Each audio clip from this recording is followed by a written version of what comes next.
Bueno, muchas gracias Claudia, Roberto, Leticia, por el contacto, por la confianza, a la Universidad de San Carlos de Guatemala. Me imagino, Leticia, que debe haber sido tremendo que les aprueben el doctorado en Educación y Complejidad, porque justamente es una dimensión de ruptura necesaria hoy para poder pensar desde las fronteras del conocimiento, como decía Roberto. Así que me alegro muchísimo que ya tengan graduados, que estén cursando, dictando este doctorado, porque me parece sumamente necesario hoy que desde Latinoamérica podamos pensar desde el sur, geográfico en este caso también, pero político y epistémico, podamos pensar en esta metamorfosis necesaria de la humanidad, de lo económico, de lo político y especialmente el tema que nos compete a nosotros, que es la educación.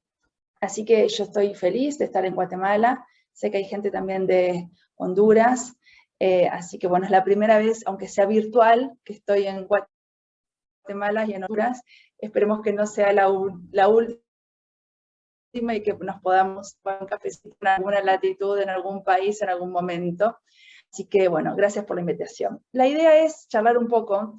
Cuando me contacta Claudia, ella me escuchó cuando estaba socializando mi investigación de postdoctorado en Bolivia, y bueno, pensamos en presentar similar pero diferente, totalmente diferente, desde qué lugar. Yo vengo hace muchos años trabajando desde la complejidad, la educación, y desde el año 2012 el tema del tiempo vinculado a la complejidad y a la educación. Entonces mi tesis de doctorado fue vinculado a educación y tiempo, y en aquel momento surgió como aporte a la comunidad científica el concepto de kairos educativo. Kairos tomado desde lo religioso, y como este lugar, como el tiempo de Dios, como el lugar y el tiempo donde cosas importantes suceden. Entonces ahí hice todo un rastreo filosófico, epistémico y educativo, que fue la resignificación de la clase escolar de Comenio. En ese momento la investigación fue teórica y práctica. En este momento, cuando hice el postdoctorado, quería hacer una tesis totalmente teórica que dé cuenta de cómo el tiempo es una construcción cultural. Entonces, por eso el título de la conferencia, que tiene que ver del Cronos al Kairos. ¿Qué hice específicamente? ¿Qué es lo que me interesa hoy específicamente para darle una dimensión distinta al hecho educativo? Y que, como decía Roberto en un principio, y Leticia también, que estas investigaciones y que lo que nosotros estemos estudiando, nuestros doctorados o nuestros postdoctorados, no quede en la biblioteca, sino que podamos hacernos carne, que nos sirva, que no quede como una teoría más donde nosotros vamos, la buscamos y la repetimos, sino que las vivenciemos, que la hagamos parte de nuestras costumbres, de nuestro territorio, de nuestra singularidad. Y de ahí surge del Cronos al Kairos. ¿Por qué del Cronos al Kairos? Para empezar a hablar de tiempo, nos tenemos que ir a los orígenes, y los dos orígenes que yo estaba conociendo y que me puse a investigar en profundidad fue el Génesis, desde lo religioso, para hablar del Kairos, y la mitología griega para hablar de Cronos. Es decir, el mito de Cronos, que todo el mundo ya conoce, donde Cronos se comía cada uno de sus hijos para que no lo maten y se queden con su trono, no es ese concepto de Cronos, sino entendido el Cronos desde el momento en donde se fragmenta y se cronometriza en la industrialización el tiempo. Mientras que el tiempo religioso viene más aletargado, viene desde un tiempo de reflexividad, viene desde un tiempo de construcción. Entonces empezamos con el Génesis, empezamos con la mitología griega, tratando de dilucidar cómo ese concepto de tiempo, devenido primeramente desde lo religioso y desde lo mitológico, se va construyendo socialmente desde el punto de vista histórico, social y cultural. ¿Por qué es una construcción cultural? Y esto es importante porque Roberto lo dijo de otras palabras. cuando se refería a la construcción del discurso moderno. Cuando dijo, bueno, ya está, el método científico clásico llegó a su fin, pero llegó a su fin porque cambió la época. Entonces, no podemos seguir enseñando y aprendiendo conocimientos que no nos corresponden epocalmente. Esto no quiere decir que no tengamos que saber historia y cultura general. No, lo que hoy necesitamos en este cambio de época tan difícil, y es difícil porque nosotros en este momento somos el cambio de época, somos el objeto de estudio. Entonces, nos resulta complicado poder observarnos a nosotros mismos como este objeto que está cambiando y que va a ser historia. ¿Cómo pensar el tiempo hoy? ¿Cómo pensar el tiempo educativo hoy? Y el tiempo educativo hoy desde la complejidad. Porque el doctorado de ustedes es un doctorado precioso en educación, en investigación, en transdisciplinariedad y en complejidad. O sea, que mirar desde una sola lente el objeto de estudio, o para mirar desde un solo lugar el objeto de estudio, ustedes no se están formando. Se están formando desde una concepción transdisciplinaria, que por definición es multidimensional y multireferencial. Pero para hablar de transdisciplina, como para hablar de tiempo, yo me tuve que ir a la Grecia antigua, que me encanta, donde a Platón, donde Aristóteles hablaban sobre el tiempo. Sobre el tiempo en esta Grecia incipiente del menos 5 a.C., en el apogeo de la democracia, en el apogeo del saber, en el apogeo del diálogo, de la libertad del diálogo, de los peripatéticos que caminaban en esa ágora preguntándose, asombrándose del mundo, en un tiempo sin tiempo, en un tiempo que era considerado en función del número y en función del movimiento. Hoy pensar ese tiempo nos queda muy extraño, nos quedó muy lejos en la historia. Por eso decimos que el concepto de tiempo es una construcción cultural, porque debería cambiar en función del contexto.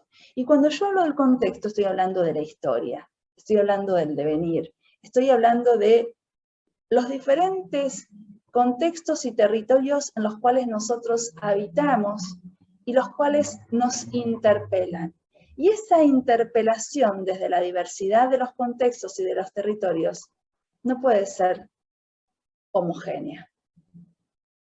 Vamos avanzando un poquitito más, porque el tiempo es importante para pensarlo, no solo como profesores, no solo como docentes, sino también como padres, sino también como gestores, sino también como miembros participantes de momentos decisorios con respecto a la educación y a las vidas educativas de nuestros estudiantes.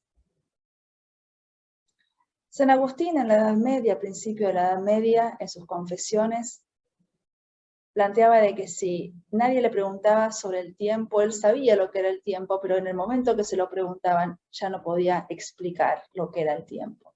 Pero que seguramente estaba vinculado al alma y al espíritu, porque tenía que ver con un tiempo divino, no de los mortales, no del uso de los mortales que hacemos del tiempo, sino un tiempo del alma y de la espiritualidad que tiene que ver con Dios, que está relacionado con Dios.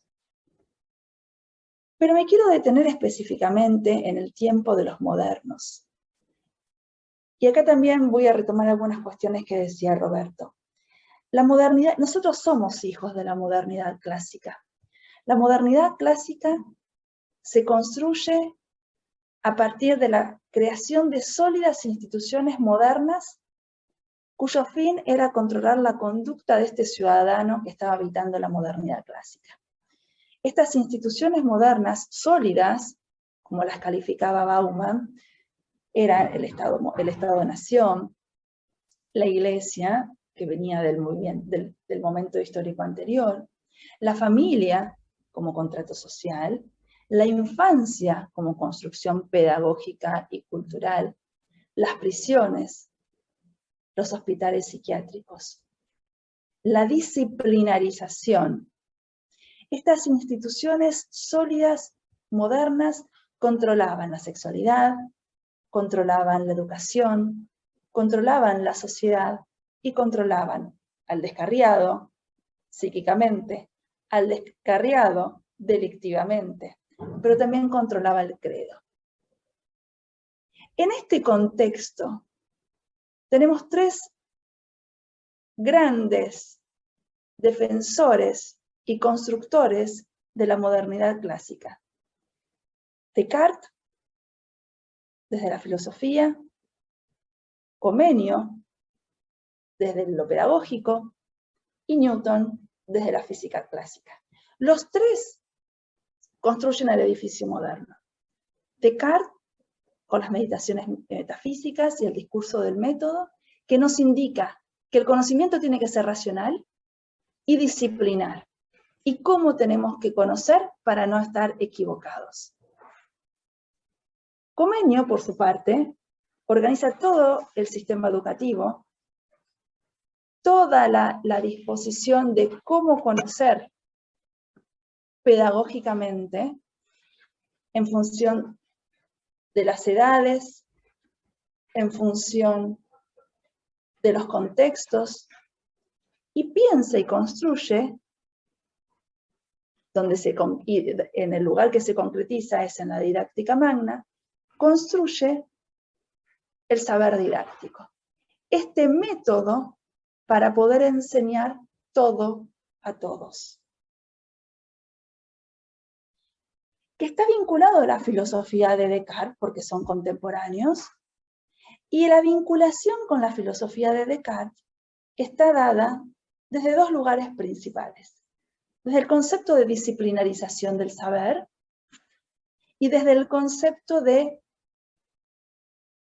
tiempo cronológico. Cómo se tiene que controlar el tiempo que controla la conducta de las personas del siglo XVI, XVII, XVIII, XIX, XX y XXI, lastimosamente.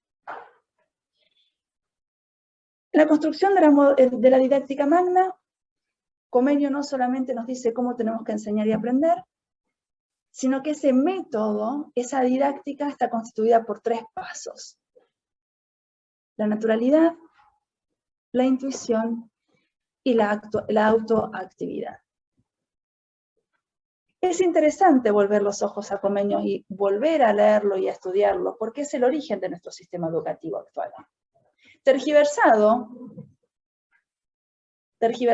por el devenir del tiempo y tergiversado por determinadas corrientes filosóficas que lo fueron adecuando a lo que cada corriente filosófica quería explicar. Y con Newton, otro de los grandes exponentes de la modernidad clásica, vamos a tomar la construcción del método científico. Este método científico basado en la observación, en la hipotetización, en la verificación y en la formulación de leyes universales. Ustedes dirán, Virginia, te estás olvidando un montón de filósofos y científicos de la modernidad clásica. Sí. No nos vamos a olvidar de Kant, no nos vamos a olvidar de Rousseau, no nos vamos a olvidar de Hobbes, pero estos son los tres grandes exponentes que construyen el discurso moderno, desde lo pedagógico, desde lo filosófico y desde lo científico. Lo construyen a partir del concepto de universalidad, lo construyen a partir del concepto de objetividad, lo construyen a partir del determinismo clásico, lo construyen a partir también de la homogeneización cultural. Y es importante el estudio de la modernidad clásica, porque la escuela surge en la modernidad clásica. Y el dispositivo pedagógico de hoy, si Comenio resucitase en este momento y nos viera en esta pantalla o a cada uno en nuestros salones de clases, diría que estamos en el siglo XVII. Porque seguimos enseñando disciplinarmente, porque se sigue pensando un saber homogéneo y porque se sigue con esta relación desigual de autoridad y de poder, depositando en el alumno el no saber y depositando en el docente el saber. ¿Hay excepcionalidades? Sí, por supuesto, pero en la mayoría de los casos, este modelo pedagógico sigue intacto. Por algo lo que decía Leticia al principio, lo que nos costó defender y que nos aprueben este doctorado, que está pensado desde las rupturas y desde las fronteras. Cambia el tiempo, cambia el siglo. Llegamos al fin del siglo XIX y principios del siglo XX, que es un momento, un cambio de época como el que estamos viviendo ahora, que es importantísimo, porque aparecen nuevos representantes que empiezan a pensar con categorías de análisis que no se pueden controlar. El azar, el deseo, el caos. Recordemos que la primera pregunta de la filosofía era ¿cómo ordenar el caos? ¿Cuál es el orden del caos? Y en el siglo XX nosotros no queremos ordenar el caos. Entendimos y nos pusimos a estudiar que el caos tiene otras lógicas discursivas y de conocimientos que no se pueden pensar en los términos de la lógica clásica de Aristóteles. Porque Aristóteles, tanto Aristóteles, San Agustín, Descartes, Comenius, Newton, no es nuestra pretensión criticarlos. Somos hijos de ellos. La cuestión es que nosotros seguimos pensando con sus categorías de análisis en un momento que no es ni el siglo V antes de Cristo, el siglo de oro de Pericles, ni la modernidad clásica del siglo XVII y del siglo XVIII. Estamos en el siglo XXI y tenemos el mismo formato disciplinar. Tenemos el mismo formato edilicio y tenemos el mismo formato de la transmisión del saber, lineal y unidireccional. Esto es lo que ustedes se tienen que interpelar, que seguramente encontraron las herramientas en el doctorado, porque esto es lo que nosotros necesitamos revisar hoy en pleno siglo XXI. Pero volvamos al fin del siglo XIX y principio del siglo XX. Freud, Einstein, Curie, Bohr, Heisenberg, Pauli, grandes científicos de la época que se atrevieron a romper con la lógica clásica. ¿Por qué empezaron a pensar desde las fronteras del conocimiento con categorías que no se podían pensar desde la lógica clásica, ni de la modernidad ni de Aristóteles? Porque estaba cambiando el mundo. Pensemos y hagamos un pantallazo muy rápido en nuestra cabeza. ¿Qué pasó? ¿Qué hechos importantes pasaron en los primeros 50 años del siglo XX? Guerra rusa, Primera Guerra Mundial, crisis del 29, Segunda Guerra Mundial. Terminamos la Segunda Guerra Mundial con un muro que separó Oriente y Occidente. Pasaron un montón de cosas en los primeros 50 años del siglo XX. Y en los últimos 20 años del siglo XX pasó todo lo que no había pasado en 25 siglos de historias. Pensemos a partir del 89. En realidad tenemos que empezar un poquitito antes. Pensemos en la década del 70 con la caída del estado de bienestar, en el 89 con la caída del muro de Berlín, la década del 90 con la globalización, la posmodernidad y el neoliberalismo, y terminamos el siglo con otra crisis económica sin precedentes. En el 89 se terminó el siglo XX. Pero de la década del 40 a la década del 70 aparecieron dos grandes teorías importantísimas, que ustedes la tienen que haber estudiado en el doctorado, porque es el objeto de estudio de su doctorado, que se nos presentan como apertura paradigmática y de ruptura. La física cuántica, especialmente con la termodinámica, y las teorías de la complejidad. Ambas se están estudiando y empiezan a escribirse en el mismo momento, son contemporáneas. Por eso Morán y Nicolescu piensan el concepto de transdisciplina juntos. Retomando a Aristóteles, pero retomando el concepto de sistemas complejos de Piaget, de diálogo de saberes de Freud, con las lógicas no lineales desde la termodinámica, como crítica a la física clásica, y el concepto de entramado desde la complejidad. Por lo tanto, ¿cómo pensar el tiempo de la educación en ese contexto? El tiempo cronológico propio de la fábrica de la modernidad clásica no existe en esta situacionalidad del siglo XXI. El tiempo de la fábrica controlaba la actividad, controlaba la división del trabajo y oprimía a las conciencias y disciplinaba el físico. Por eso es importante pensar hoy cuál es el nuevo concepto de tiempo vinculado al educativo. Sabiendo, y acá hay una categoría importantísima que hay que tener en cuenta, sabiendo que todos somos singulares y que todos aprendemos en un tiempo distinto. Si todos aprendemos en un tiempo distinto, ¿por qué seguimos homogeneizando? ¿Por qué seguimos pensando una única educación para todos, sabiendo que ese todos es distintivo por definición? Pregunto, no para que me contesten, porque a mí me gusta preguntar mucho cuando estoy en las conferencias. Todos los que estamos acá, las 82 personas que estamos acá, ¿están entendiendo de la misma manera lo que yo estoy diciendo? No, por supuesto. ¿Por qué? No estoy diciendo de que uno es más bruto que otro. Estoy diciendo que cada uno tiene un recorrido distinto. Estoy diciendo que cada uno tiene una formación distinta.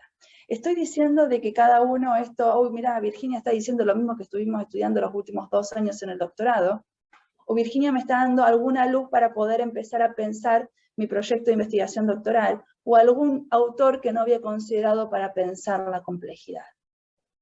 Si nosotros, como gente adulta, queremos que nos traten singularmente, ¿por qué en el salón de clases seguimos planteando, como decía Comenio, en sus primeras hojas de la didáctica magna, seguimos enseñando una anatomía sin disección? Seguimos enseñando a todos de la misma manera, y hay alguien que en el chat antes de empezar la conferencia se cuestionaba por el sistema igualitario evaluativo.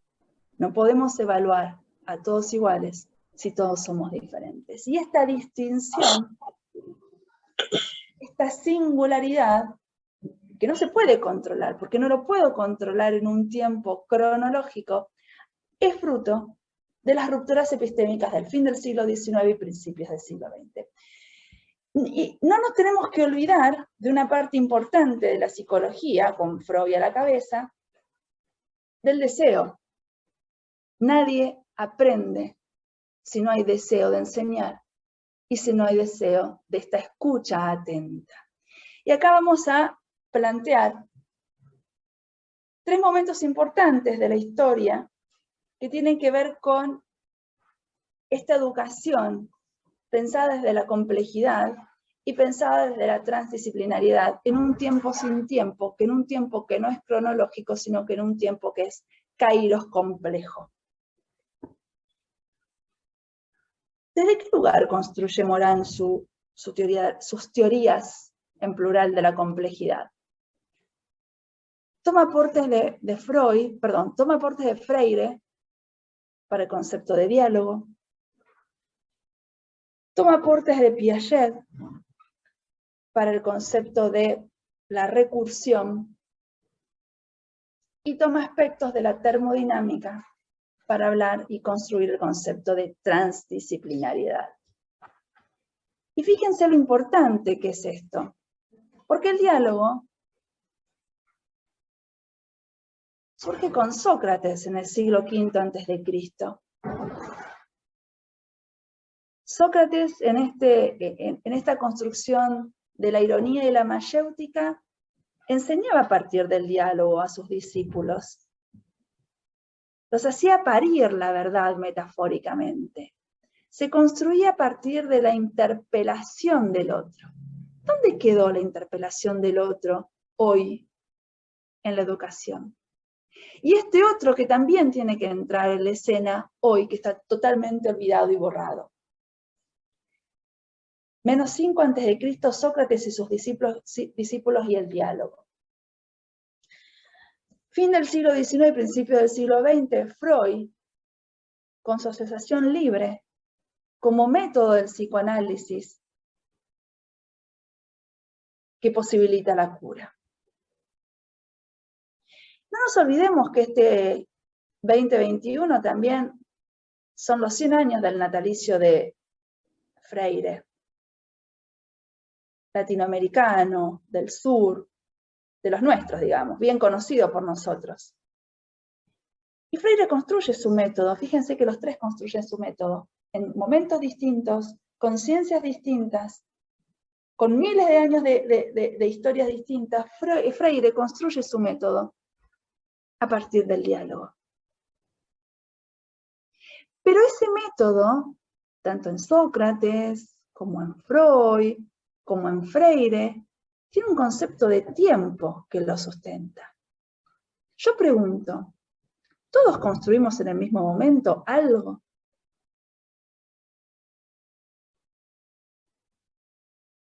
La construcción necesita tiempo. Byung-Chul Han, que es un sociólogo que a mí me encanta, habla de que en este momento de tanta velocidad, desacelerada, porque ya pasamos el momento de la aceleración, nos faltan, él no lo dice así, yo lo digo así, nos faltan los espacios de reflexividad para volver a sentir el aroma del tiempo, como si el tiempo tuviera olor, como si, fíjense la metáfora tan preciosa. Este tiempo que yo pienso y que defino desde el kairos educativo, que hoy es un kairos complejo, este tiempo de Dios, este tiempo donde se construyen cosas, este tiempo que necesita dos categorías importantes y olvidadas hoy en nuestra condición posmoderna. El ocio, malentendido, y los espacios de reflexividad. Nadie puede pensar en el mundanal ruido. Nadie puede pensar en la aceleración de los tiempos. Y nadie puede pensar si estamos atosigados de tarea. Por lo tanto, este kairos complejo necesita, por lo menos, estas dos dimensiones como para poder empezar a pensarlo.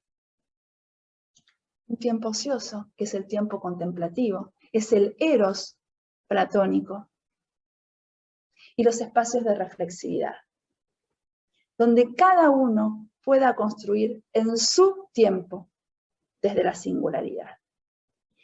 Y esta singularidad habilita otra categoría importantísima que está olvidada hoy de la educación, en la educación y en todos los ámbitos, que tiene que ver con el otro. ¿Quién es el otro que me interpela y en qué momento esta otredad interpela para la construcción de conocimientos? En una sociedad que no construye conocimientos, sino que nos atosiga de información. La información no es conocimiento. Porque la información es veloz, mientras que el conocimiento se construye. Entonces, ¿qué educación? ¿En qué tiempo? ¿Para qué contexto? ¿Y para qué sujetos estamos pensando hoy? Supongo que o todos o la mayoría debemos ser profesores universitarios, o maestros, o profesores, pero que todos debemos estar en algún lugar dentro de este sistema educativo. Este sistema educativo que piensa, que sigue pensando hoy, 27 de noviembre del 2021, sigue pensando con categorías de la modernidad clásica. Por eso es una parada importantísima el conocimiento de cómo nos constituimos como sujetos modernos. Porque nuestra escuela sigue siendo moderna. Porque el concepto de conocimiento fragmentado y disciplinar sigue siendo moderno. Y la cronometrización de la educación sigue siendo del siglo XVII. Pero habitamos un siglo XXI, con infancias en plural, que no es la infancia de convenio del siglo XVII.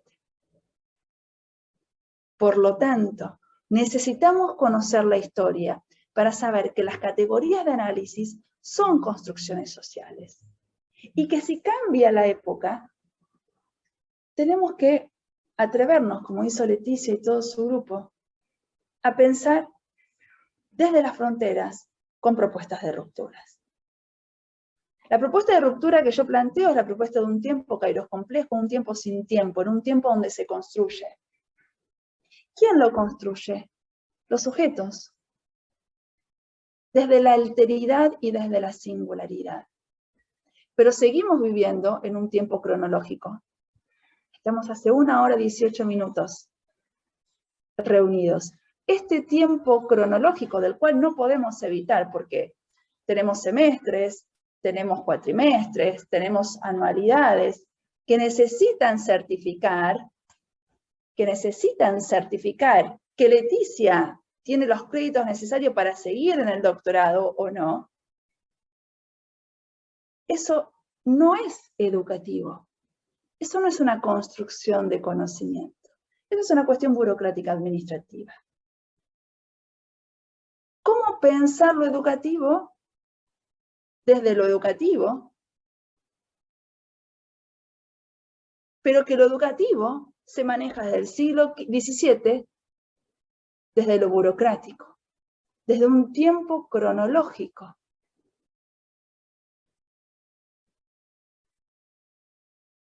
¿Cómo pensar hoy los espacios de reflexividad? Si yo les pregunto, ¿cuánto tiempo ustedes tardan en reflexionar algo? Y Virginia, no sé, dependiendo. Si me gusta, si no me gusta, si lo entiendo, si me tengo que poner a estudiar. Pero tenemos 60 minutos en el salón de clases, por lo menos acá en Argentina, no sé cómo será en Honduras y en Ecuador. Tenemos 60 minutos de matemáticas, 60 minutos de lengua, en donde ninguna disciplina dialoga. Y acá aparece el término de la transdisciplinariedad, importantísimo hoy. Porque recupera todo este desarrollo teórico e histórico que yo estoy haciendo. Porque Nicolescu Morán no podrían estar hablando de transdisciplina si no hubiera estado un Aristóteles donde excluía a un tercero, donde no podía controlar a un tercero.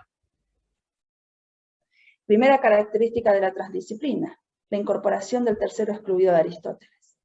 Segunda característica de la transdisciplina, entender la realidad como un sistema complejo. Tercera característica de la transdisciplina, entender diferentes niveles de realidad hoy.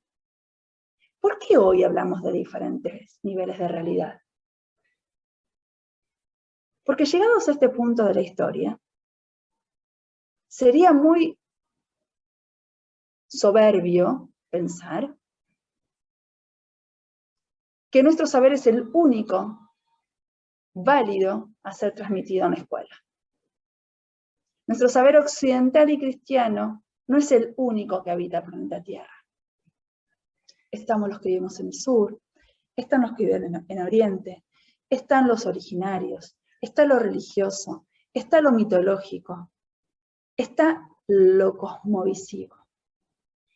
Y en esta lógica nosotros podemos empezar a hablar de la transdisciplina, porque aparece con un saber que no se puede medir y cuantificar. ¿Cómo mido una cosmovisión? ¿Cómo controlo un mito?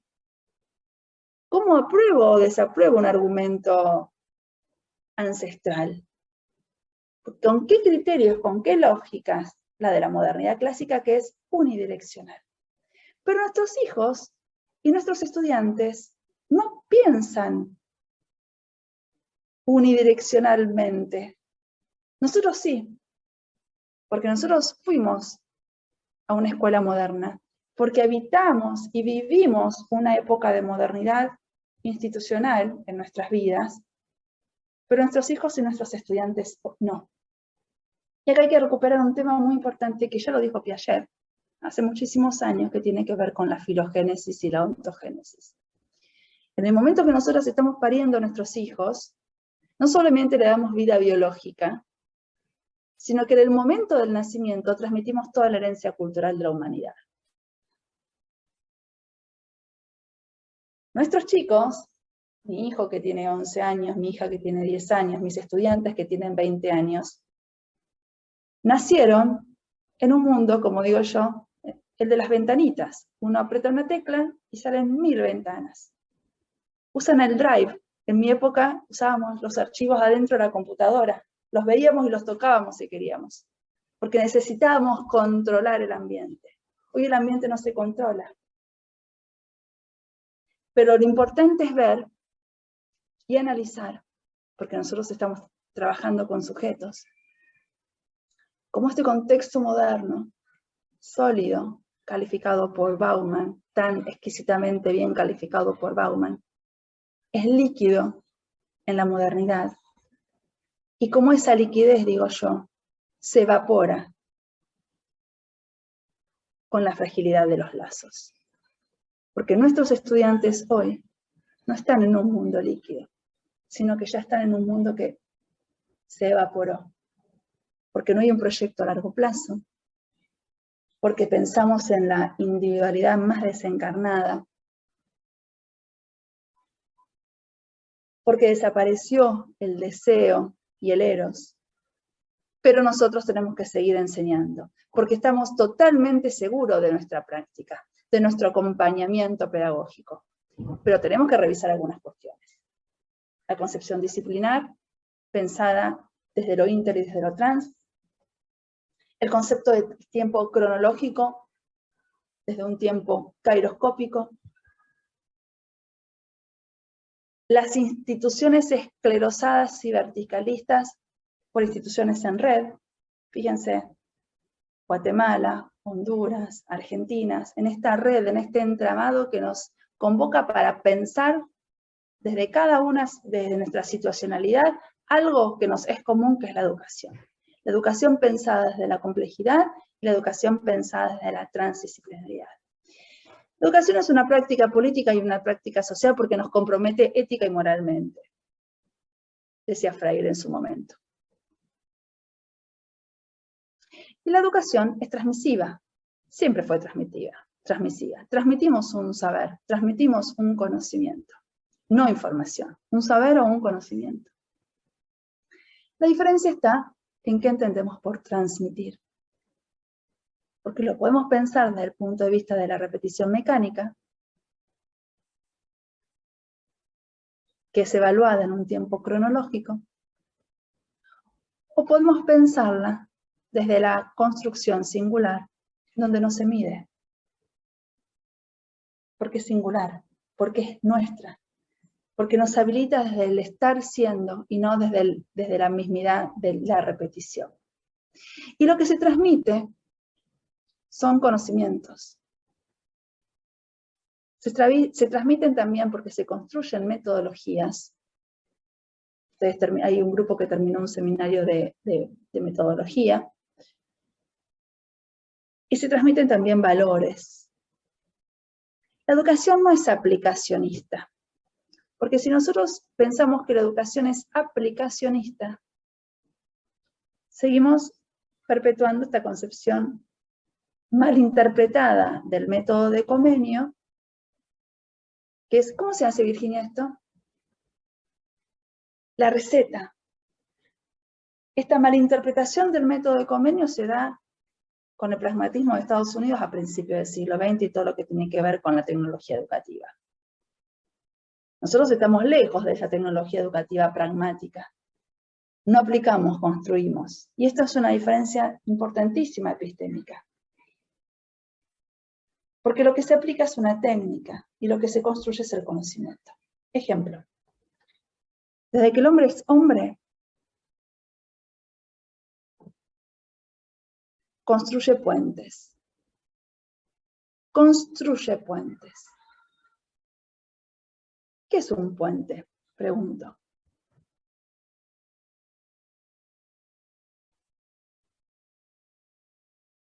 No soy ingeniera, así que si hay alguien ingeniero, disculpen la simpleza con la que voy a dar la explicación de la construcción del puente.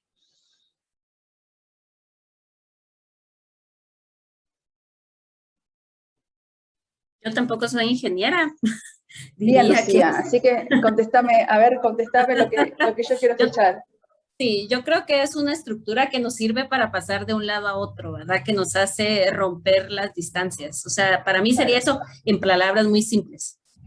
Bueno, yo te lo voy a hacer más simple todavía. Deja la cámara encendida si querés. El puente une dos orillas. Básicamente eso. Quiero pasar de un lado al otro lado, unimos dos orillas. La técnica es exactamente lo mismo.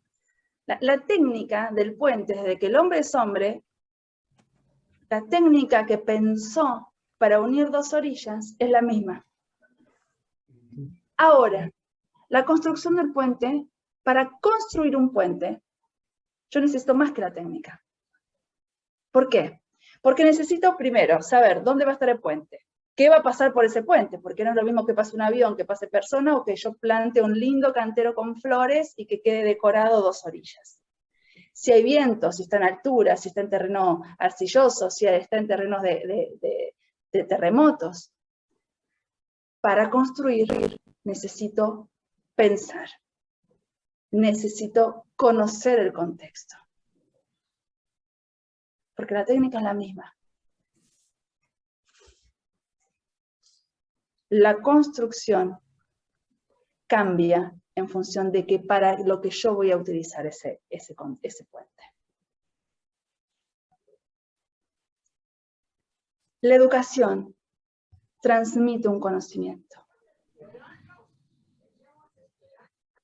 Yo puedo repetir una técnica y se supone que ustedes entienden todo de la misma manera, y si no entienden no me interesa, porque yo transmito bien una técnica.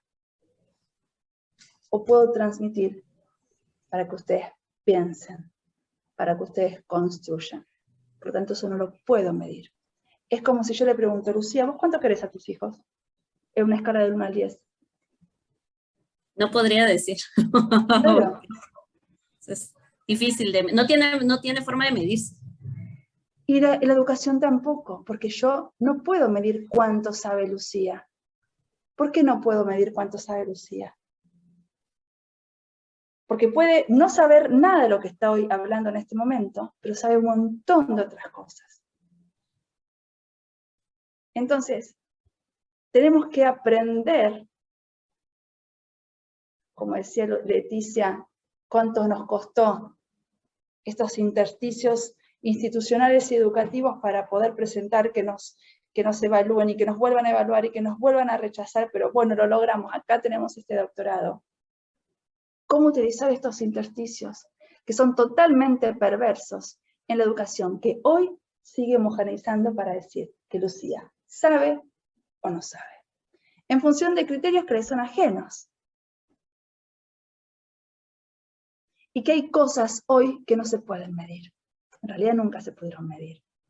Yo no puedo medir en un tiempo cronológico a una persona que no soy yo si sabe o no sabe. Por eso es importantísimo el doctorado que ustedes están haciendo. Pero no como un doctorado para que les cambie el sueldo. Y sí, si nos cambia el sueldo también bienvenido sea, pero no solamente por eso. Por la satisfacción personal, por el pensar desde la diferencia para hacer nuestra práctica una praxis compleja, como decía Freire, que cambie la vida de los otros. Pero para cambiar la vida de los otros, uno necesita tiempo distinto al tiempo cronológico. El tiempo cronológico no construye, mide. El tiempo kairoscópico construye porque habilita espacios de reflexividad. Por lo tanto, ¿cómo pensar nuestra humana condición, que hoy está interpelada desde todas las dimensiones? ¿Cómo pensar nuestra humana condición en un tiempo que no habilita espacios de reflexividad? ¿Cómo pensar nuestra humana condición en un tiempo de la mismidad? Porque si hay algo que nos que nos diferencia entre los humanos es que todos somos singulares. ¿Por qué entonces seguimos tratando a todos como si fuéramos iguales? Y como para ir terminando, porque no sé si estoy muy excedida o no del tiempo, y tampoco quiero ser irrespetuosa un sábado, yo generalmente termino mis charlas con la parábola del sembrador. El sembrador sale a sembrar todos los días. Y sabe que algunas semillas las comen los pájaros, otras semillas las quema el sol, otras semillas crecen y se mueren rápidamente, pero que hay algunas otras semillas que crecen y dan frutos. Pero sabiendo eso, el sembrador igualmente todos los días sale a sembrar.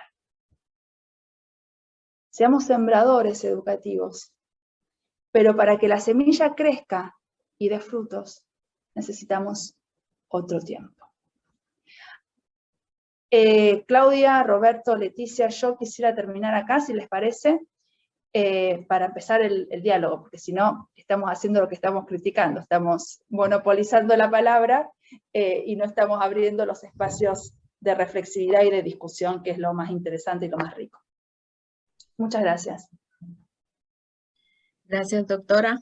Abrimos el espacio para el diálogo. Diálogo de los participantes y si quieren expresarse, decir algún aporte o una duda. Ya tenemos manitas levantadas ahí. Ah, sí, el Emilio, maestro Edgar Jorge, Menéndez. Carmen. Adelante. Maestro Menéndez. Muy bien, gracias. ¿Me escuchan bien? ¿Le escuchamos bien? Gracias. Bueno, doctora, gracias por la reflexión que nos ha traído. Quiero contarle que yo, de formación profesional como licenciado, soy teólogo. Tengo una maestría en religión, una maestría en teología y un doctorado en investigación social y un doctorado en teología. Y me llamó mucho la atención el hecho de que a veces el tema, digamos, religioso o el tema espiritual no se quiera tocar tan ampliamente, especialmente en un enfoque como este doctorado. Gracias a Dios, pues yo he aprendido a situarme en cada escenario profesional donde me toca que trabajar y que desarrollar docencia. Y lo que me alegra mucho es precisamente saber cómo esa diferenciación que hay entre el tiempo cronos y el tiempo kairos. Sin duda que estamos hablando de lo temporal y estamos hablando también de lo atemporal. Y me surgieron dos preguntas porque me llamó la atención mucho el hecho de que usted cita o habla, mejor dicho, que estamos viviendo un tiempo de un cambio de época y no una época de cambio como muchas veces se dice y se afirma o escuchamos hablar todavía. Yo tengo dos preguntas y me gustaría escuchar su opinión. En esos dos conceptos que usted ha manejado muy interesante, que tiene que ver con el cronos y el kairos, ¿qué caracteriza, digamos, desde el cronos ese cambio de época? Sería la primera pregunta. La segunda pregunta es, ¿qué caracteriza desde el kairos este cambio de época? Porque si yo me sitúo, digamos, en la modernidad, si me sitúo en los filósofos también de la modernidad, como usted bien lo mencionó, pues yo rápidamente detecto cómo se marcan esos cambios y esos contrastes que hay hoy entre lo moderno y lo posmoderno. Pero visto desde los dos conceptos, ¿cuál sería su interpretación en cuanto a ese cambio de época que hoy la humanidad está experimentando y que sin duda ya no está marcada solamente por ciertas características, sino que ya la pandemia nos vino a sacudir a todos y que sin duda como que también nos hace situarnos en ese tiempo de ocio, como usted bien lo mencionó, y que tenemos que reflexionar y que tenemos que pensar y que tenemos que humanizarnos más y que tenemos que responder de alguna forma también a lo que este mundo pues ha venido generando. Esa sería mi reflexión y mi inquietud, y gracias por traer esos conceptos esta tarde. Gracias, Edgar. En realidad, el cambio del concepto de tiempo deviene... ¡Ay, te me fuiste! El cambio en el concepto de tiempo viene del cambio productivo de la sociedad. A ver si es claro. Cuando el hombre deja de ser nómade, se constituye en sedentario.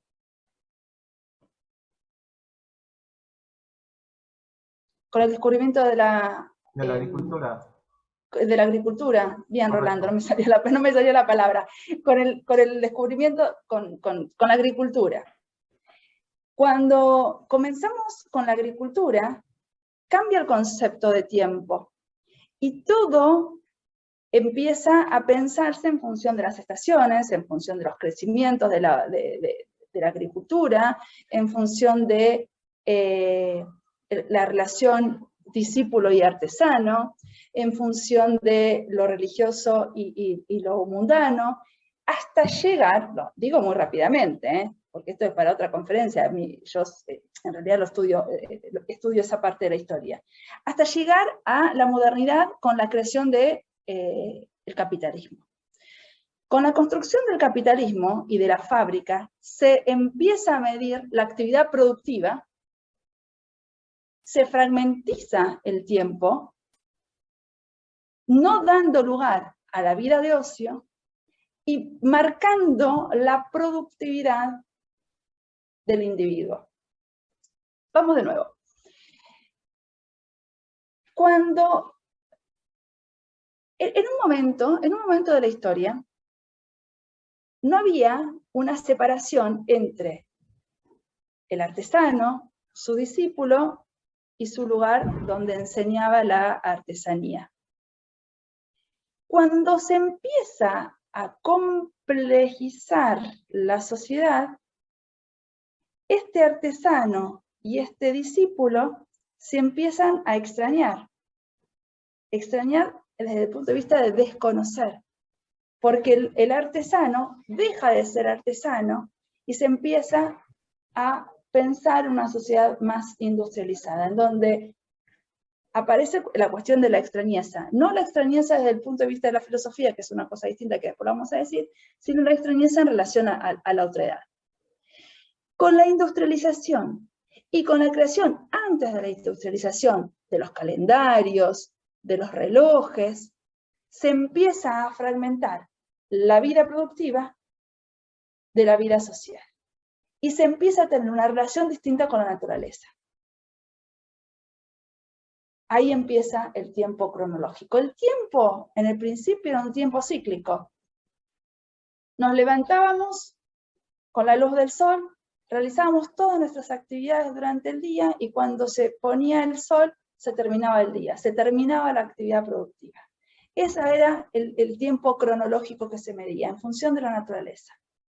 Cuando la sociedad se empieza a constituir cada vez más complejamente, esa salida del sol y esa puesta del sol ya no medían nada, ya no registraba nada.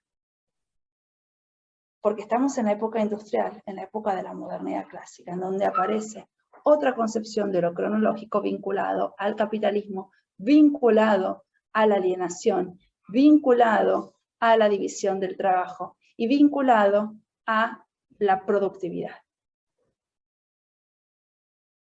Esas son las características que pueden marcar la construcción del tiempo cronológico, que hoy sigue siendo más cronológico que nunca. El kairos se empieza a desdibujar porque a lo largo de la historia siempre hubo una tensión entre la filosofía y la religión por la disputa por el conocimiento.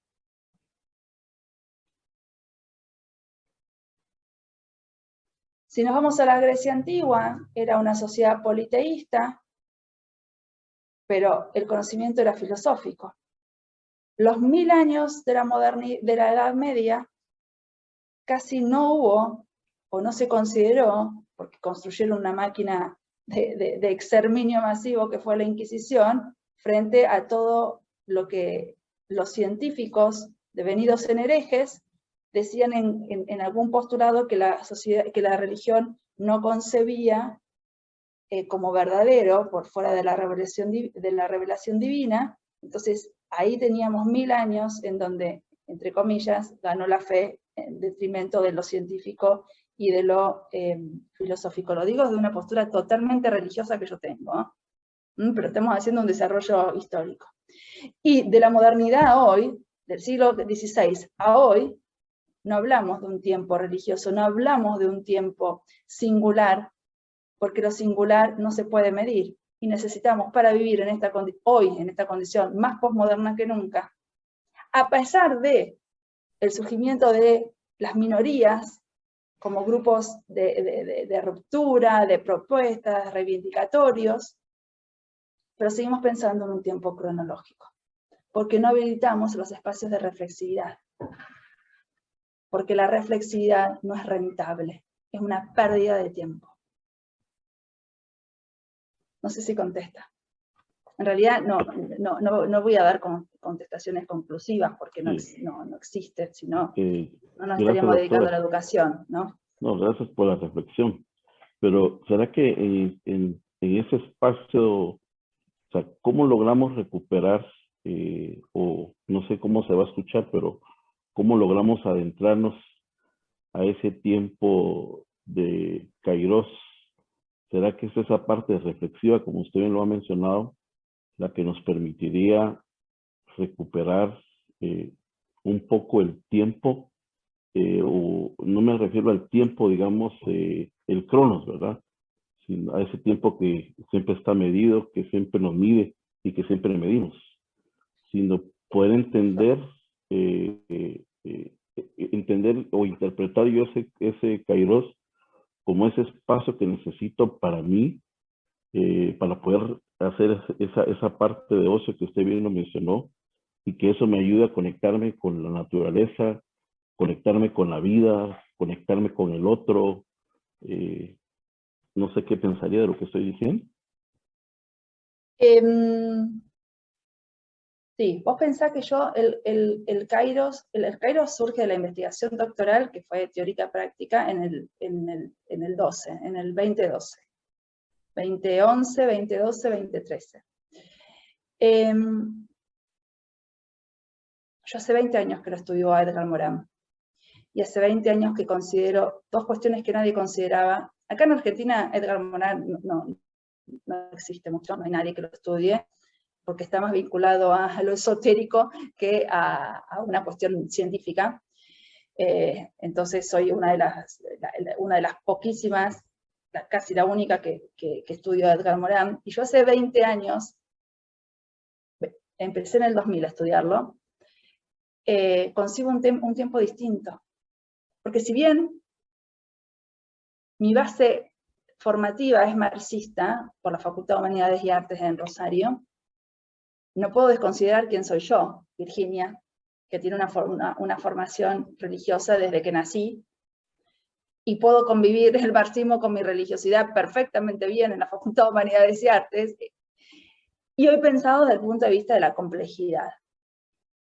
Yo considero que el otro, a ver, pensemos a los 30 otros que nosotros tenemos en el salón de clases, pensemos en estos 84 otros que somos nosotros. Yo no soy quien, desde una soberbia cognitiva, homogeneizarlos y no darles espacios para que piensen, para que reflexionen, para que construyan. No soy quien para coartarles la libertad de pensamiento, para decir, saquen una hoja y en 2 minutos entreguen. Porque eso va contra mi esencia. Que tengo problemas en las instituciones, todos. Virginia entrega las planillas, ¿quién aprueba, quién no aprueba? Le contaste la asistencia y yo no conté ni asistencia. No me interesa, porque para mí eso es una dimensión paralela, no existe.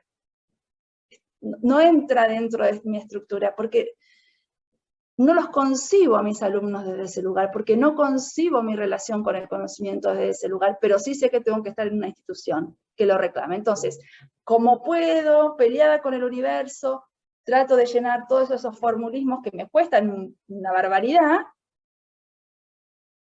pero desde mi espacio, desde la historia, desde la filosofía, desde mi cátedra de filosofía, desde mi cátedra de sociología, desde mi cátedra de instituciones vinculadas al psicoanálisis, desde mi cátedra de residencia docente, abogo y me peleo con todo el mundo para habilitar los espacios de reflexividad.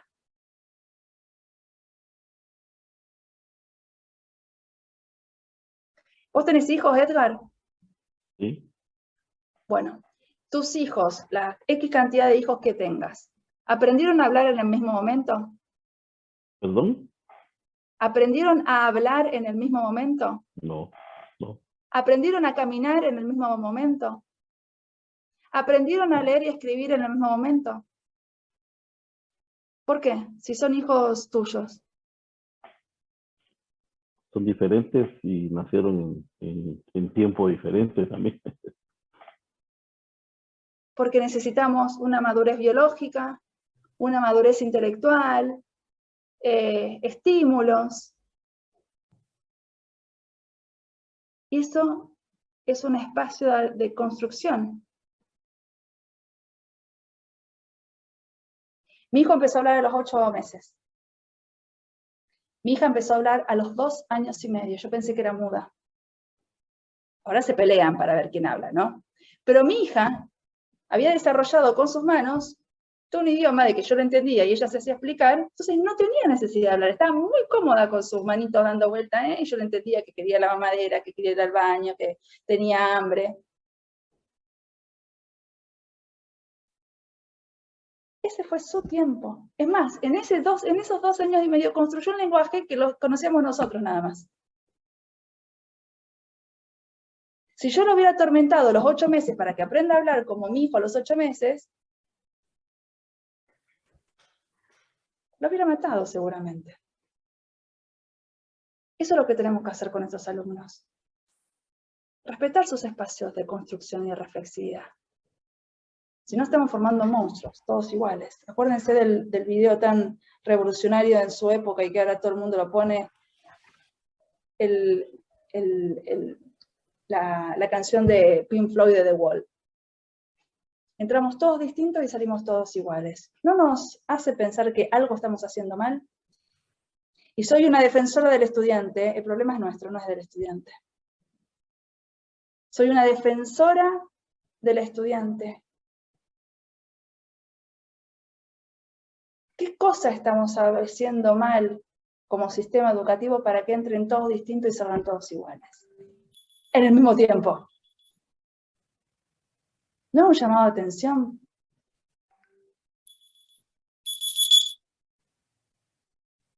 Pero es un llamado de atención a nosotros como formadores. Pregunto, ¿todos están en el mismo momento de hacer la tesis? ¿Por qué no?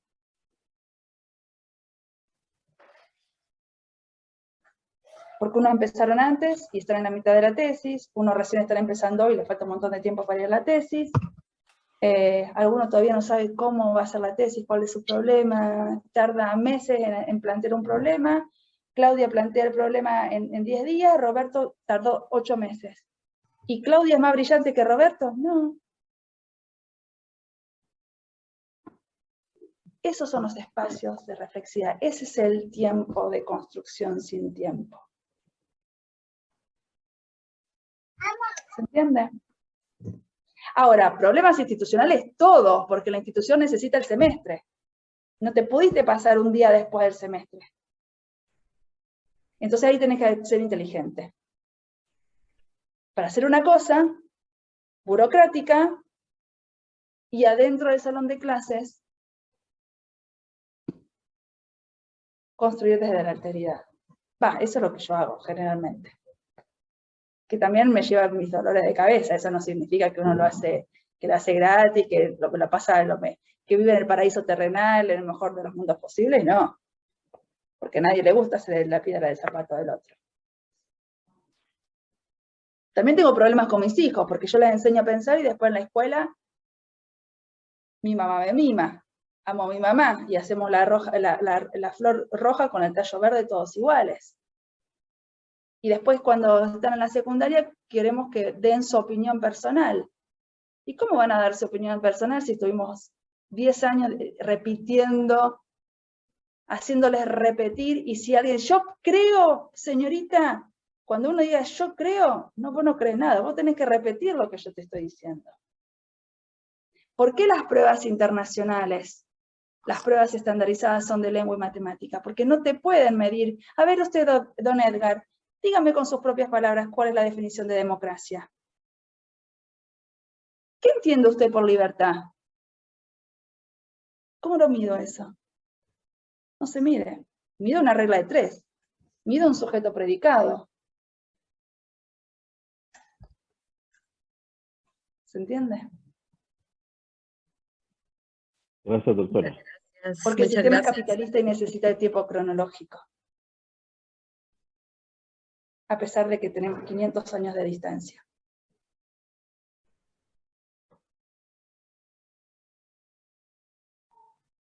Gracias, ¿Cuántas doctora. manos? Yo tengo a Virgilio, a Jorge, a Carmen, a Oscar, a Giovanni, Néstor. No sé si los pronuncié bien, Giovanni por un lado o Giovanni por el otro. Sí, bueno, es italiano, ¿no? Giovanni. Sí, la verdad es que yo en primer lugar quiero felicitarla por tan excelente disertación. Y más que preguntas propiamente, ¿no? Tengo una serie de reflexiones que pues se las voy a plantear para que pues a lo mejor dentro del caos que desarrollé pudiera haber algún comentario, ¿no? En primer lugar, cuando mencionó que su hijo tiene un trabajo sobre México, y dado que usted es especialista en la cuestión del tiempo, yo no sé si... Acá se los presento al que tiene que hablar de México el martes que viene. Estamos todavía ahí luchando con la bandera de México. Y son de Guatemala y de Honduras. Vas a tener que bailar el jarabe tapatío. Ya nos vamos a ir a Guatemala. Apenas podamos, Claudia, vamos. Con el chiquito. Cordialmente invitados. Sí, pues la cuestión, no sé si estará enterada, pues que en buena medida entre Guatemala y México hay una idea en Mesoamérica.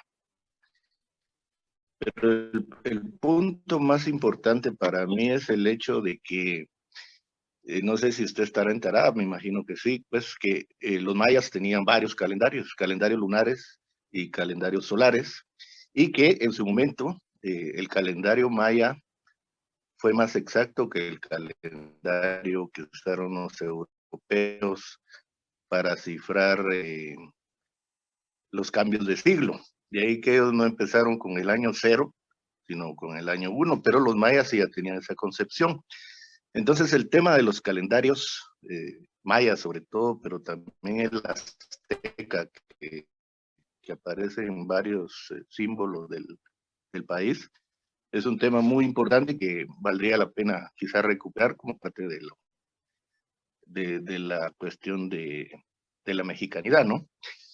Pero luego, cuando menciona a la edad en que empiezan a hablar los niños, me vino a la mente que Einstein aprendió a hablar creo que como a los 5 años, y los papás estaban preocupados de si no tendría algún problema de aprendizaje. Luego también me hizo recordar la película de Charles Chaplin, Tiempos Modernos, ¿no? Y también cómo conciliar su inicial aproximación del tiempo con lo que afirmó Kant del tiempo como algo a priori o algo ya dado. Y sí, lo que propone es romper con la concepción del tiempo que desarrolló Bergson, en cuanto que es el fruto de una operación del intelecto que se espacializa en segmentos idénticos. Luego me llamó la atención también porque no incluyó a Galileo Galilei en lugar de Newton, porque es famosa la exposición de Galileo cuando, estando en iglesia, asoció el péndulo con la medición del tiempo y el pulso, ¿no? También me recordé de su paisano Facundo Manes, el rector de la Universidad de Favaloro, ¿no? Que dice que solo somos creativos cuando estamos ociosos. Y respecto a la mención de que ya no vivimos tiempos líquidos, si eso confirmaría la expresión que atribuyen a Marx de que todo lo sólido se desvanecerá en el aire. Y pues también me vino a la mente la asociación estrecha que existe entre el tiempo y la música, entendida esta como una sucesión de silencios. Lo dejo ahí porque no quiero monopolizar el tiempo. Sí, me encantó, Giovanni. Yo después les voy a pasar cuando esté publicado, que es en febrero, mi postdoc se los paso a Claudia para que se los pase a ustedes. En el escrito, en el documento escrito de mi postdoctorado, aparece Bergson, aparece Kant, no aparece Galileo, y lo obvié también a Pitágoras, cuando hablas del tiempo y la música. ¿Por qué Pitágoras? Pitágoras era músico. ¿Y por qué hoy la música desapareció de los diseños curriculares o tiene muy poco tiempo dentro de los diseños curriculares, en el sentido del tiempo cronológico? La matemática surge tratando de medir la música, esos silencios de la música. En Kant lo tomo como las categorías universales a priori del conocimiento, pero en realidad cuando uno tiene que hacer una exposición tiene que ir como haciendo un poco más de saltos, por un lado. Por el otro lado, no sé en qué parte de tu investigación estás vos, Giovanni. A Galileo no lo tomo por una decisión, no porque no me guste, pero sino uno cuando está haciendo una investigación tiene que tomar decisiones, porque tampoco puede colocar al mundo en los alrededores, pero sí tengo una deuda pendiente, que es incorporar, yo hace varios años que vengo estudiando la cosmovisión andina, colocar el tiempo cosmovisivo, que es el tiempo que hoy está faltando dentro de todo esto, que es un tiempo que no es occidental, que es del sur, construido en el sur, propuesto en el sur, concretizado en el sur como Freire, y que es la pata que me está faltando para pensar este Kairos. Porque me parece hoy que la discusión no es, en realidad ya hace muchos años que lo vengo diciendo, que la discusión no es sobre qué contenidos abordar en el salón de clases y en qué tiempo, sino que la discusión hoy tiene que ser cosmovisiva si nos estamos preguntando por un homos diferente. No somos el homo sapiens, este homos pensado desde la unidad múltiple de la cual está pensando Morán, hoy hay que pensarlo desde otros espacios. No es el homo videns, no es el homo sapiens, no es el homo deus.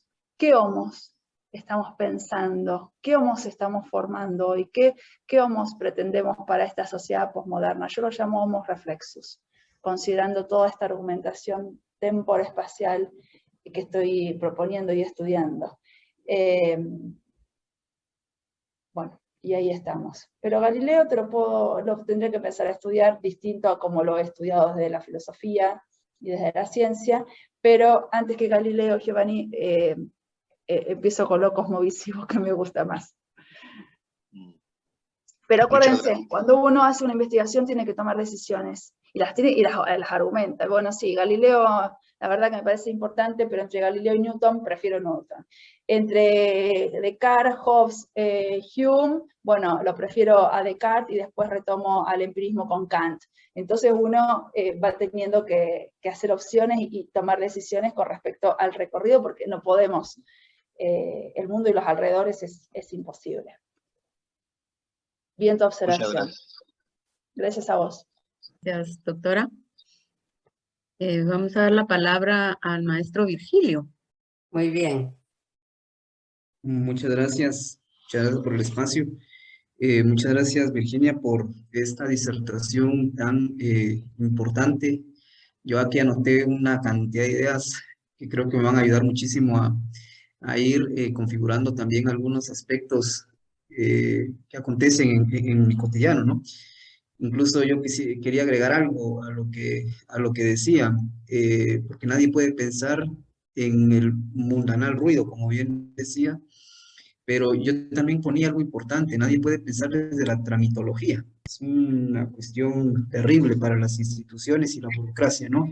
Y las universidades somos expertas en eso, en poner más carga de lo que a veces, yo digo que en complicar, no en complejizar, sino en complicar más la cosa. Y muchas gracias por este espacio. Yo tengo más bien una inquietud.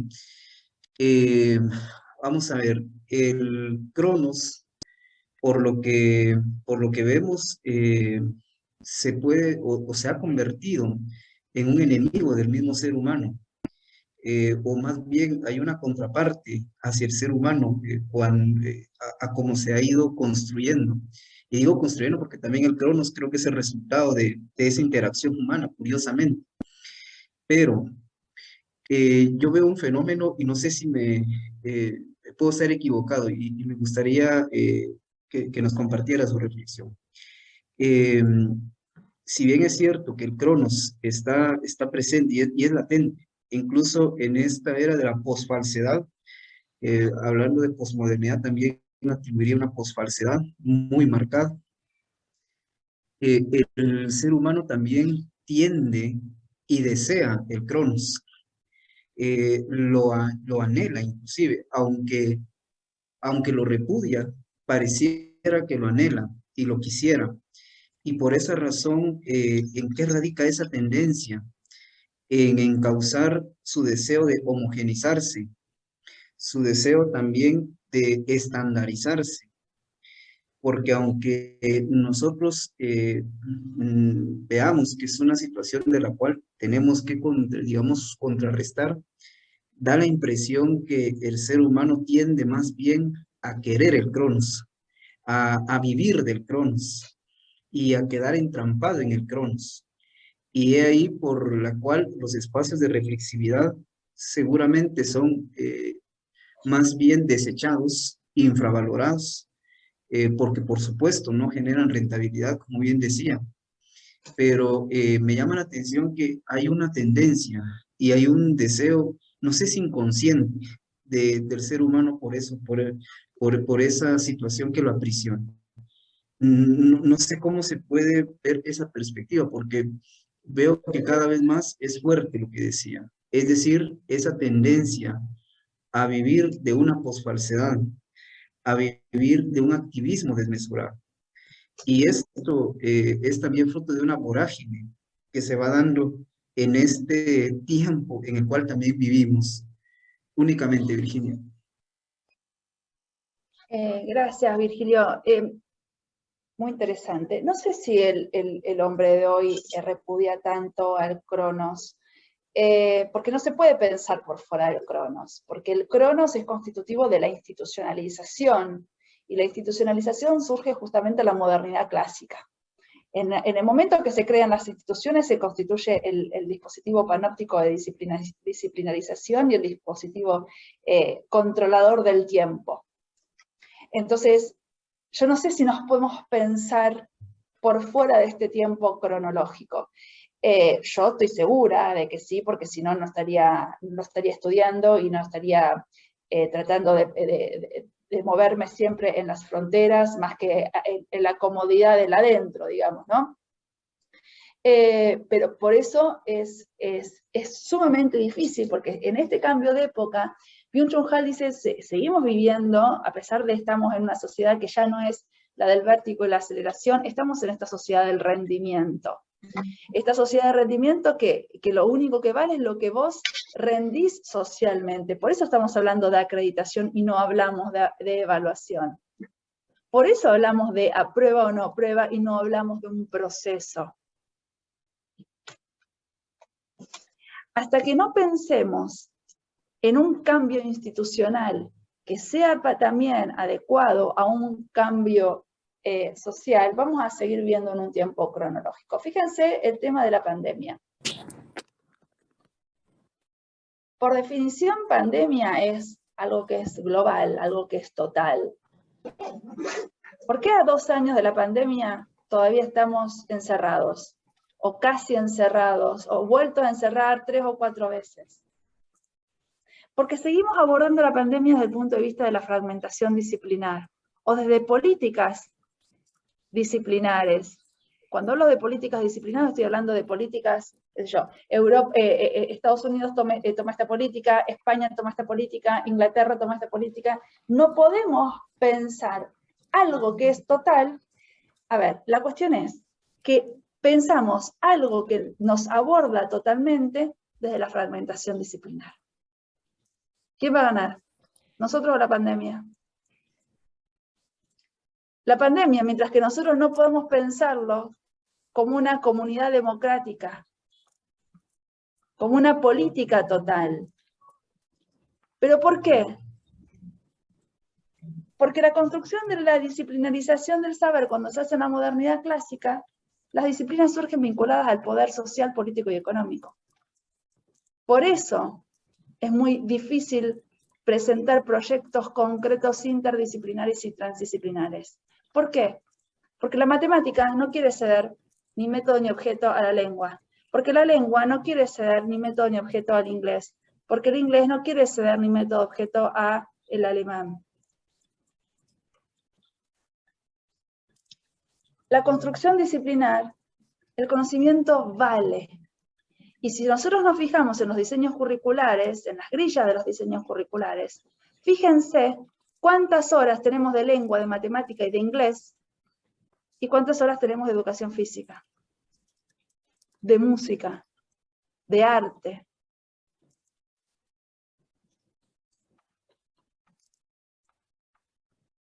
¿Responde? Definitivamente le damos más prioridad a matemática y al lenguaje y menos a lo que incluso es mucho más relevante, el arte como lenguaje. También el arte es una expresión sublime. Y después queremos que nuestros estudiantes sean creativos. Si son cuadriculados, si les enseñamos números nada más. Con todo respeto a los matemáticos, ¿no? A ver, pero nos falta enseñar la humana condición, como dice Morán. ¿Dónde queda la humana condición? ¿Dónde queda el amor? ¿Dónde queda la sensibilidad? ¿Dónde queda el deleite frente a una obra de arte, una escultura, una pieza musical, una obra teatral? Si seguimos formando para el rendimiento, para el número.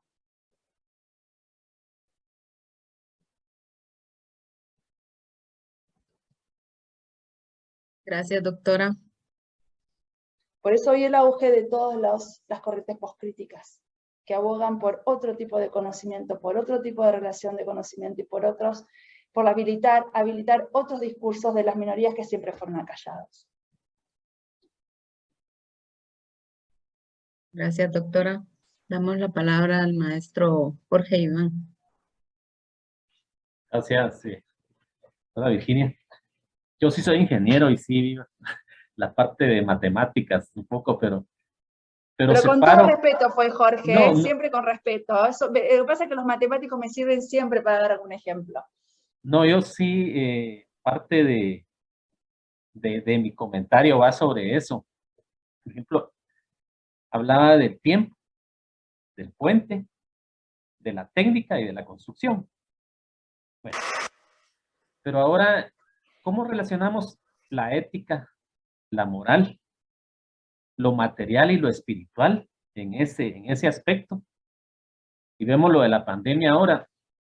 ¿Dónde separamos? Bueno, ¿y qué es civilización?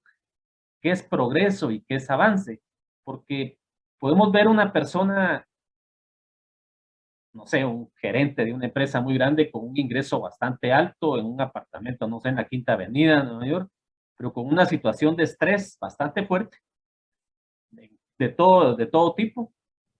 Y podemos ver la otra persona en una cabaña con una calidad de aire que respira, calidad del agua y tiempo de ocio incluso, para ir a ella con sus hijos a ver ovejas, no sé. Pero hasta dónde, no queremos caer en lo que es una nueva también que está de moda, el minimalismo, aquello de que me puedo evadir de todo, pero ese es los hippies millonarios, que son los mejores hippies, porque ellos pueden hacer lo que ellos quieran, pues pueden viajar por todo el mundo con una mochila y evadir todo, pero no se puede. En la realidad, las personas tienen ciertas necesidades, incluyendo materiales, que tenemos que suplir. Entonces, ¿cómo separar hasta cierto punto la parte material, la parte espiritual? Decía lo de producción, el taylorismo, la ingeniería industrial, que cuando nació, de que hasta los tiempos, incluso se calculaba el tiempo que podían ir al baño las personas. Todavía se está usando, todavía se utiliza. No, usted solo puede ir 5 minutos y si no, incluso usted puede producir, ahora está de moda una cadena esta semana que hamburguesas en 20 segundos, 30 segundos. Entonces, ¿cómo separamos todo eso, toda esa relación, viéndolo desde el punto de vista de la complejidad o del nuevo paradigma? No caer en evasión y minimalismo hippie, pero tampoco caer totalmente en el materialismo, el taylorismo, relacionado, porque si nos vamos, qué bueno vivir en el campo, vivir alejado, bien, pero el nivel de vida o el biológico llegó a 39 años. 39 años, la gente llegaba a 39, 41 años, 38, 43, por enfermedades. Entonces vino los avances en la salud, principalmente en el agua, y luego los avances en fármacos, bueno, no fármacos, no a lo químico, y muchas enfermedades desaparecieron, incluyendo la viruela, la polio. Entonces, esa separación entre lo material, lo espiritual, y qué sí es avance, qué es progreso, y qué no es, qué es mercantilismo. Vemos la pandemia. Las farmacéuticas son las que más invierten en investigación.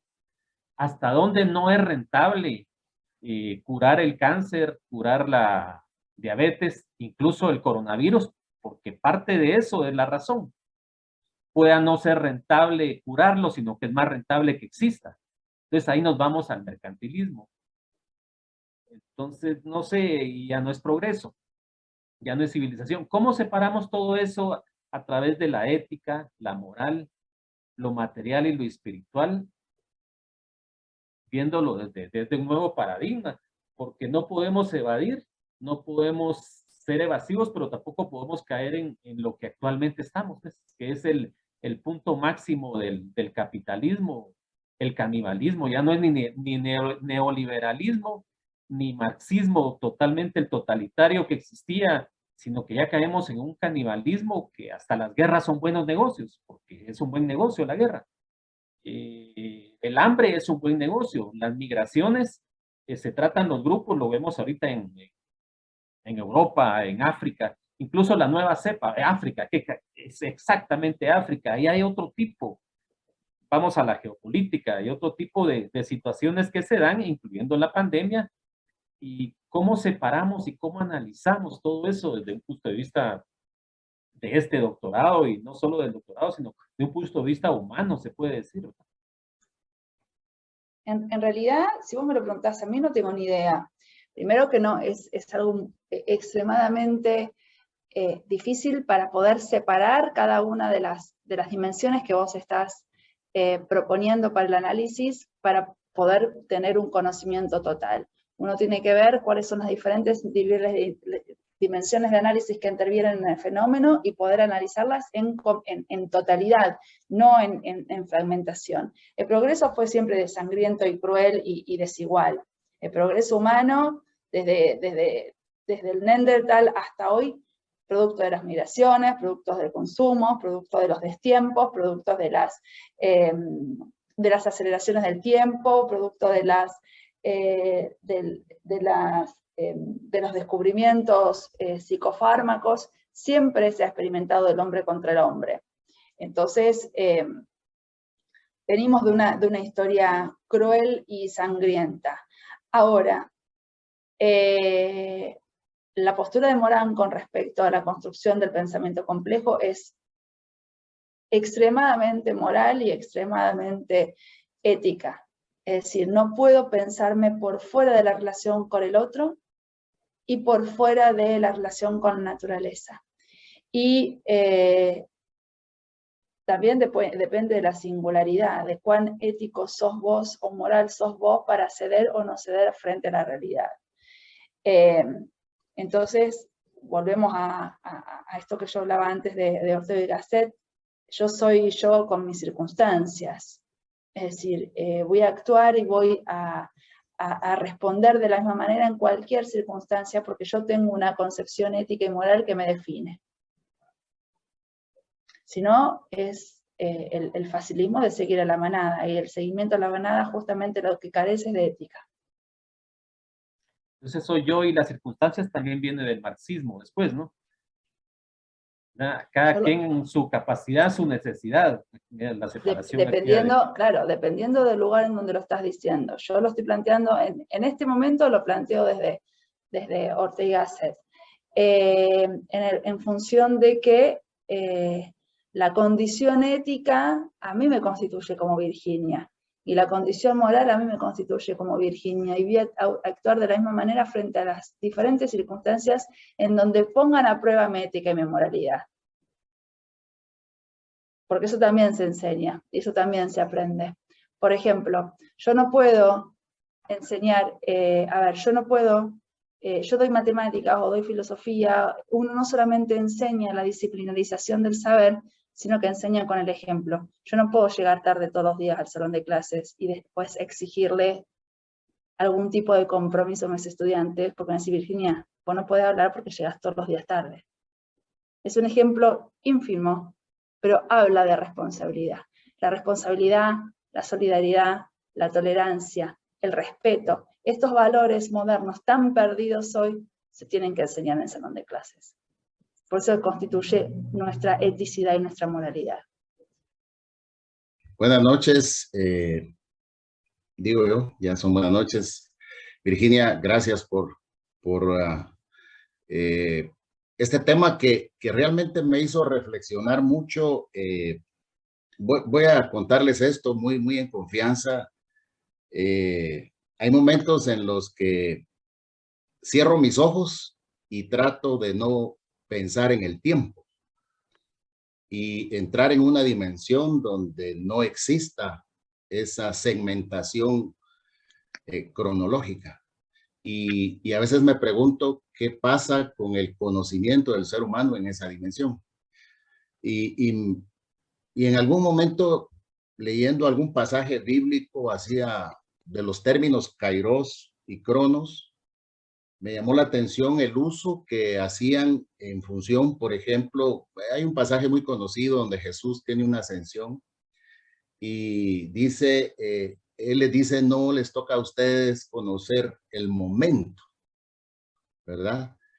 Y el día ni la hora. Entonces, ahí lo aplican de tal manera que hacen la diferencia entre esa medición lineal que se ha institucionalizado, pero también hace referencia a un momento que es propio del evento que tiene que suceder.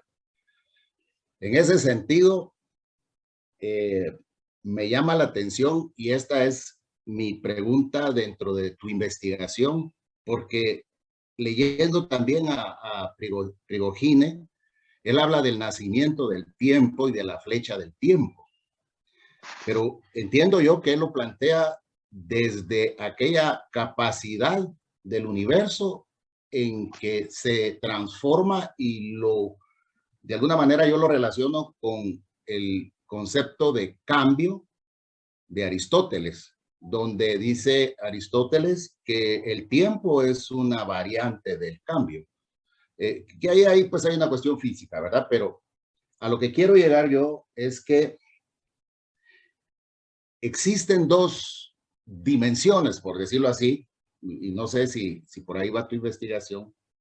Existen dos dimensiones en la que el sistema mundo o el sistema planetario, ¿verdad? Tiene ese kairos, porque el cronos pues ya está determinado, ¿verdad?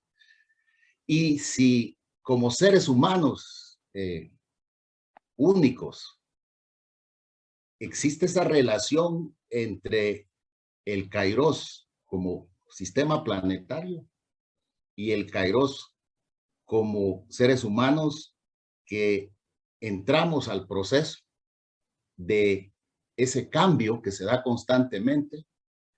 Y es interesante para mí porque, por ejemplo, personalmente yo creo que entré en una nueva etapa en la que me tomo el tiempo de reflexionar sobre el modelo occidental que nos rige. Lo que el compañero anteriormente mencionaba, decía que las farmacéuticas, que esto, lo otro, inconscientemente estamos dentro de ese sistema, pero no lo percibimos. Cuando nosotros tratamos de salir del sistema, nos podemos dar cuenta que existen culturas ancestrales que tienen un sistema de vida que posiblemente pueda ser más saludable que el que nosotros practicamos.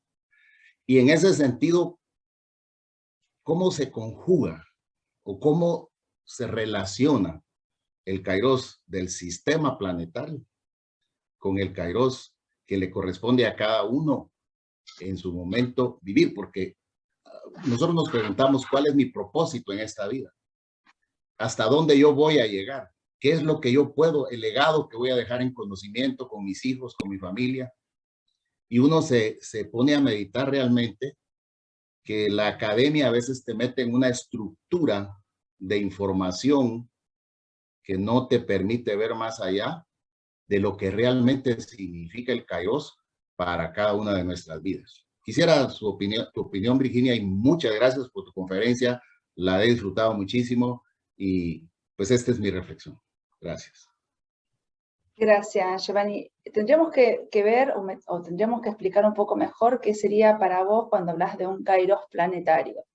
En realidad el concepto de tiempo moderno es heredado de la modernidad clásica de Europa, porque nosotros somos hijos europeos, la construcción de la modernidad clásica es europea, no es oriental, no es africana, no es americana. Oriente tiene otro concepto de tiempo que tiene que ver con un tiempo religioso y contemplativo, al igual que los tenían los nativos acá en el norte y en Latinoamérica. Lo que pasa es que nosotros somos productos de Europa, por eso esa omnipotencia y ese conocimiento del norte eurocéntrico y cristiano nos adoctrina desde lo cronológico. Desde que Colón pisó América, nos empezamos a comer a la Pachamama, que era impensado como construcción cultural y mitológica y religiosa para los pueblos originarios. Para cualquier cultura es imposible que se coman a su madre. Y cuando vino Occidente en el personificado en Europa, empezamos con esta corrosión de la naturaleza y de la civilización. Entonces, si nosotros pensamos en un tiempo kairoscópico, estamos pensando en un tiempo de cualquier civilización que tiene una comunión entre la madre naturaleza, los integrantes de la cultura y la religiosidad de la cual crean, ¿sí? Lo que pasa es que nosotros tenemos hace 500 años un aculturamiento cronológico que coarta o que castiga o que somete a cualquier otro tipo de condición distinta. Nos pasa con el conocimiento, nos pasa con el tiempo, nos pasa con la cultura. Entonces, llegados a este punto, nos tenemos que preguntar por la recuperación de la humana condición, que hace 500 años que nos estamos matando todos contra todos, porque se mata al pensamiento diferente, en el sentido literal de la palabra, y una de las instituciones que mata el pensamiento diferente es la escuela. Pero hoy tenemos que ir más allá. Porque la escuela del siglo XVII de Comenius, el infante de Comenius del siglo XVII, si no iba a la escuela, era un ignorante. Hoy, ¿qué enseñamos en las escuelas? Que nuestro estudiante no lo puede encontrar en cualquier otro lado. ¿Cuál es el plus de distinción entre nosotros, escuelas, y las otras instituciones? Eso es lo que nos tenemos que preguntar. Por lo tanto, la escuela no tiene que enseñar contenidos disciplinares hoy. Son necesarios, pero hoy no es suficiente. Porque falta todo esto de los cuales estamos hablando hoy. Lo transdisciplinar, los diferentes niveles de realidad, lo mitológico, lo religioso, la ética, la moral, la humana condición. Que no aparece en el reduccionismo de la disciplina científica.